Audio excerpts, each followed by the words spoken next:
Ari, we are so excited to have you here. I always say when I'm talking to you and I'm talking to other folks, and we were talking to quite a few of the folks last night, that models are what they eat.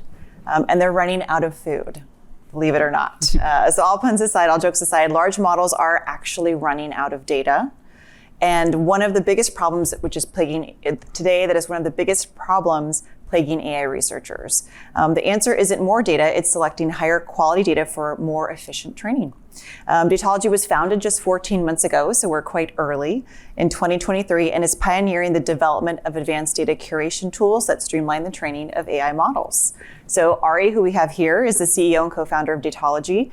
He's an esteemed AI researcher who'll be embarrassed that I said that, with over a decade of experience from leading roles at Meta FAIR and DeepMind, where his work on neural networks and deep learning earned numerous accolades.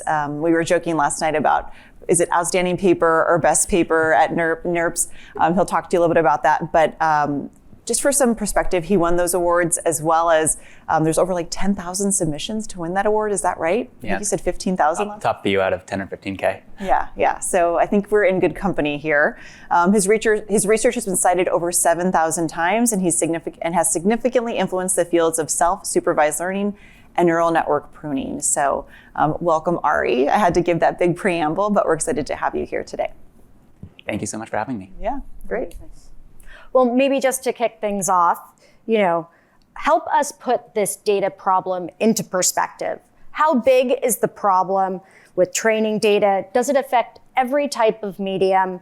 And why has training been getting so hard? Yeah, so as Viv mentioned, this is one of my favorite catchphrases: models are what they eat. If you show them high quality data, they're going to be high quality. If you show them low quality data, they're going to be low quality. And ultimately, the data that a model is trained on determines basically everything about the resultant quality of this model. So this is the most important question in making high performance models and extremely reliable models, especially as you start thinking about deploying these models throughout the enterprise. However, this is a super challenging problem. We've really had this massive paradigm shift in the last 5 years or so with the way that we train models and the way we approach data. So in the 2010s, kind of the prior era of this, all training was what was called supervised learning, which means you have labeled data. So the way you'd acquire a data set is you'd have, say, a bunch of images. You'd then go and have humans look at each image and then label, say, this is a cat, this is a dog, whatever it might be. And that results in now, first off, data being very expensive to acquire. So getting a data set of, say, 1 million data points, very labor intensive, very expensive. And also meant that typically the labeled data was your main bottleneck for training a model. Now, what changed is in 2018, we figured out how to train models on data that were not labeled, which means that humans didn't have to look at it. This enabled us to go from data sets being large of like 1 million data points to now training on literally the entire internet with trillions of tokens. So this is like 1 million times more data. Now, this is basically solely responsible for all of the immense advancements that we've seen in large language models and in AI more broadly. But it provides now this very different question, where now we've gone from data being a scarce resource where you have a limited amount and it's very expensive to acquire, to now there's tons of data. It's all unlabeled, it's all unstructured, but now you have to face this problem of what's the right data to train on. And a reason that this is so critical is that if you think about the perspective of how do you make a model good, it's all about learning. And that means that you have to look at data which teaches the model the most.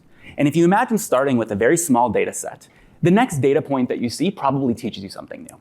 But as your data set grows larger and larger and larger, the odds that a new data point is going to teach you something new starts to decay and starts to drop very badly. So you hit diminishing returns really quickly. And this is why you see this, a lot of these prognostications that in order to get a GPT-5 or GPT-6, it's going to cost tens of billions of dollars, because you'll have to train on massive, massive amounts of data. And every time you 10x the data, you get a smaller and smaller improvement in the model's performance.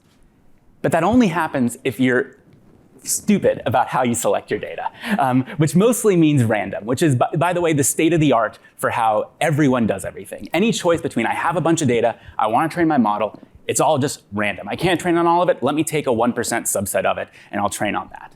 That is incredibly suboptimal. However, this is a frontier research problem. This is something where there's very limited expertise. The expertise that does exist is almost entirely concentrated in the big foundation model labs, where they are extremely disincentivized to share anything about how this works, because this is the secret sauce. This is what differentiates Anthropic and DeepMind and OpenAI. It's not the architectures they're using or things like that. It's really what data that they're training on and the effort they put into identifying what is the high quality data. So I want to live in a world where any enterprise can train a model to really deliver extremely profound results to their business. I think AI is going to be an absolutely transformative technology, more so than any technology in human history, and I want to make sure that anybody can make use of it. I don't want to live in a world where this incredibly critical part of the problem is only accessible to a very small handful of people. So that's our mission at Datology. We want to take this entire process of how do you take a large unstructured data set and identify what is the highest quality data to train your model on, how do we make that easy for everybody? So that's our mission. That's what we're trying to achieve here. And this can have massive impacts on the performance of the model and the cost effectiveness of both training and deploying these models. If you think about the process of teaching one of these models, ultimately what determines the cost of training the model is going to be how much performance you get for each individual data point you train on. So if we can make that much, much higher quality, then what we do is we make the model learn much faster.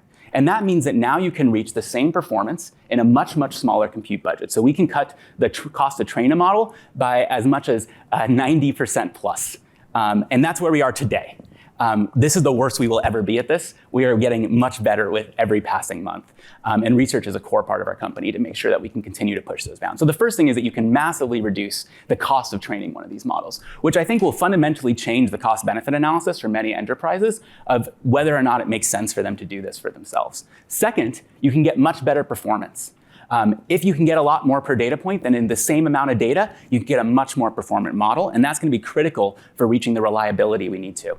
And finally, you can train much smaller models, which means that they're much cheaper to deploy when you go and deploy them to many, many users. That's great. I think you sort of answered this question, but what kind of impact do you think Datology can have on the market you're going after? And by the way, last night somebody asked you this question, which I thought was interesting, which is how many competitors are in your space? And what was your response? Yeah, so none yet. I expect there will be many, but because there has been this paradigm shift, this is a problem that didn't really make sense to solve until the last couple of years. And it's also one where there are a very limited set of people who have the requisite expertise in order to solve this problem, and many of them are going to very high-paying jobs at the big foundation model labs. But maybe just one more thing on the impact. We really believe that this can fundamentally change the calculus for companies when they think about how to make their own models, and ultimately companies want to train their own models on their own proprietary data, right? That's their moat. That's the value they've been accruing for decades. And as ISO and Jason mentioned, nobody wants to give their data to Microsoft. They want to make their own model on their own data that lives within their secure cloud. And that's another really critical part of the way that we've designed Datology. We bring our curation to your data doesn't come to us. And this is really critical from a data sovereignty and data security perspective, of course. And so we're 14 months in, and we're having active discussions at the board level of commercialization and next steps. What are the plans for commercialization? Yeah, so we've spent a lot of the last years since our founding really focusing on building the product and making sure that we can build something that, as I described, is generically customizable, right? We don't want to have a consulting business. We want to have a software business where we actually have zero marginal cost of revenue and we can scale it like crazy. So we've put a lot of effort into that and have been really pleased with the results there. We're going to be actually releasing a series of blog posts in the coming weeks showing our results on both image models and text models, where we've been able to achieve, as I mentioned, pretty drastic cost reductions and performance increases. The way we think about commercializing this, as I mentioned, is kind of bringing this to enterprises who want to customize and train their own models.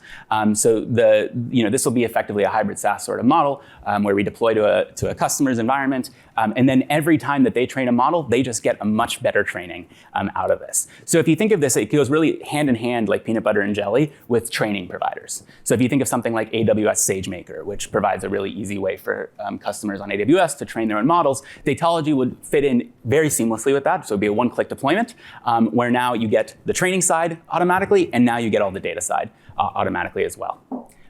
And we think that the value we can deliver to customers here will be very, very significant, especially when you start thinking about the extremely high cost of deployment in the long term of these models, which will easily exceed 9 figures for many large enterprises. And we can cut those costs. Right now, we can cut those costs by more than half. We think we can do a lot better than that in the future. Right. Amazing. So you're an N=1 company. You did applied AI at Facebook Fair, PhD. You're joined by Matt, your co-founder, who is also PhD, ran the data team at Mosaic that was acquired by Databricks for over $1 billion. You're top AI researchers. You're being approached by every VC. Every deep-pocketed tech company wants to work with you. So when you were a researcher, what do you look for when considering investors? And what got you excited to partner with Felicis? Yeah. So we were fortunate to have our choice amongst many options for where to take capital. The most critical thing, especially at an early stage, is really the relationship and making sure that you have an aligned vision for what you want to do with the company. Right? We want to build this into a massive company. We want to be the data engine for AI and own everything at the intersection of data and AI. And having investors who are aligned with that vision and understand the challenges that come with trying to aim big like that is really, really critical. When we met with Felicis, which was fairly early in our journey, we were really impressed by immediately the conviction they were able to build in the size of this opportunity. We see a massive opportunity here, and Viv and Astasia saw that very quickly.